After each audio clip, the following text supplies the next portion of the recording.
Hi all, നമസ്കാരം. Manifest സുൽത്താനയിലേക്ക് എല്ലാവർക്കും സ്വാഗതം. ഞാൻ നിങ്ങളോടൊരു കാര്യം ചോദിക്കട്ടെ. നിങ്ങളെ എപ്പോഴെങ്കിലും ഫോണിൽ സമയം നോക്കുമ്പോൾ കൃത്യം 11 ആയിരിക്കുന്നത് ശ്രദ്ധിച്ചിട്ടുണ്ടോ? അല്ലെങ്കിൽ ഒരു വണ്ടിയുടെ നമ്പർ, അല്ലെങ്കിൽ നമുക്ക് കിട്ടുന്ന ഏതെങ്കിലും ബില്ലുകളിൽ, എന്തിന് പുസ്തകങ്ങളിലെ പേജുകൾ പോലും ഈ 11 കണ്ണിൽ പെടാറുണ്ട്.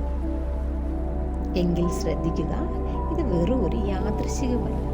പ്രപഞ്ചം അഥവാ യൂണിവേഴ്സ് നിങ്ങൾക്ക് നൽകുന്ന വളരെ പ്രധാനപ്പെട്ട ഒരു സന്ദേശമാണ്. അപ്പം നമ്മുടെ ഇന്നത്തെ വീഡിയോയിൽ 11 എന്ന ഏഞ്ചൽ നമ്പറിൻ്റെ രഹസ്യങ്ങളെക്കുറിച്ചും അപ്പോൾ ഇത് കാണുമ്പോൾ നമ്മൾ എന്തൊക്കെയാണ് ചെയ്യേണ്ടതെന്നുമാണ് സംസാരിക്കുന്നത്. എന്താണ് ഈ ഏഞ്ചൽ നമ്പർ? പലപ്പോഴും പ്രപഞ്ചം നമ്മളോട് നേരിട്ട് സംസാരിക്കാറില്ല. പകരം ചില ചിഹ്നങ്ങളിലൂടെയും അക്കങ്ങളിലൂടെയുമാണ് സന്ദേശം കൈമാറുന്നത്. അതിലേറ്റവും ശക്തമായ ഒന്നാണ് 11. അതുപോലെ തന്നെ നമ്മുടെ സംഖ്യാശാസ്ത്ര പ്രകാരം 11 എന്നത് ഒരു മാസ്റ്റർ നമ്പറാണ്. ഇത് നമ്മുടെ അവബോധത്തെയും ആത്മീയ ഉണർവിനെയൊക്കെയാണ് സൂചിപ്പിക്കുന്നത്. നമ്മൾ ശരിയായ പാതയിലാണെന്നും നമ്മുടെ ചിന്തകൾ യാഥാർത്ഥ്യമാകാൻ പോവുകയാണെന്നും ഒക്കെ ഉറപ്പിക്കാൻ വേണ്ടിയിട്ട് യൂണിവേഴ്സ് നമ്പറുകൾ നമ്മുടെ മുന്നിലെത്തിക്കുന്നു. അപ്പം നമ്മൾ ഈ 11 കാണുമ്പോൾ പ്രധാനമായിട്ടും 3 കാര്യങ്ങളാണ് സംഭവിക്കുന്നത്. ഒന്ന്, വിൻഡോ ഓഫ് ഓപ്പർച്യൂണിറ്റി എന്ന് പറയും.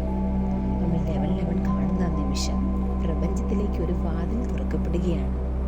ആ സമയത്ത് നമ്മൾ എന്ത് ചിന്തിക്കും അത് വേഗത്തിൽ മാനിഫെസ്റ്റ് ചെയ്യപ്പെടും. രണ്ടാമത് പറയുന്നത്, നമ്മൾ തനിച്ചല്ല, നമ്മുടെ കൂടെ എപ്പോഴും പ്രപഞ്ചത്തിൻ്റെ ഒരു സംരക്ഷണമുണ്ട്. നമ്മൾ എടുക്കുന്ന തീരുമാനങ്ങളൊക്കെ ശരിയാണെന്നുള്ള ഒരു ഓർമ്മപ്പെടുത്തലാണിത്. മൂന്നാമത്തത് ഒരു ആത്മീയമായിട്ടുള്ള ഉണർവ്. അപ്പം നമ്മളുടെ ജീവിതത്തിൽ പുതിയൊരു മാറ്റം വരാൻ വേണ്ടി പോകുന്നു.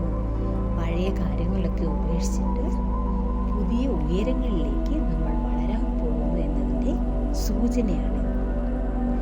ഇനി ഈ 11 നമ്പർ കാണുമ്പോൾ നമ്മൾ എന്ത് ചെയ്യണം? ഇതാണ് ഏറ്റവും പ്രധാനപ്പെട്ട ഭാഗം. 11 കണ്ടു, ഉടനെ ഫോൺ മാറ്റി വെച്ചു. അങ്ങനെയല്ല വേണ്ടത്. ആ നമ്പറിൽ നമ്മുടെ കണ്ണുടക്കുന്ന ആ നിമിഷം ഈ 3 കാര്യങ്ങളാണ് നമ്മൾ ചെയ്യേണ്ടത്. നിശബ്ദമായിട്ടിരിക്കുക, 1 സെക്കൻഡ് കണ്ണടച്ച് സമാധാനമായിട്ടിരിക്കുക, നന്ദി പറയുക, എനിക്ക് ഈ സൂചന നൽകിയതിന് നന്ദി എന്ന് മനസ്സിൽ പറയുക.